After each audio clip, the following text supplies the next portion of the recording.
Magandang araw mga mare, nagpunta kami ng mister ko kahapon sa bukid at nakakita nga kami nitong puso ng saging. Medyo malaki nga itong puso ng saging mga mare at hinati ko nga ito at yung kalahati nga nito ay lulutuin ko ngang bula-bula at ang lulutuin ko naman ngayon ay kinilaw. Nilaga ko na nga ito mga mare at ngayon naman ay gagayat-gayatin ko nga ito ng maliliit. Kapag puso ng saging mga mare, mas gusto ko ngang luto dito ay yung torta o kaya ay bula-bula at ito namang kinilaw. Pagkatapos ko namang gayat-gayatin ito ng maliliit mga mare ay piniga ko na nga ito hanggang sa lumabas ang tubig at saka ko naman ito piniga. Inihanda ko na nga lahat ng mga sangkap na gagamitin ko mga mare at nagpakayod na nga rin ako ng niyog sa mister ko. At ngayon naman mga mare ay paghahalo-haluin ko lang lahat ng mga sangkap natin at inuna ko nga pala ilagay yung gata.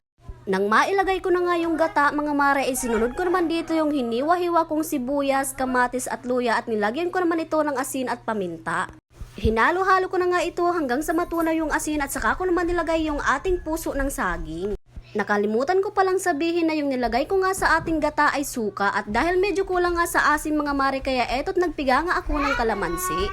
At ito na nga yung ating puso ng saging mga mare at ready to eat na nga ito.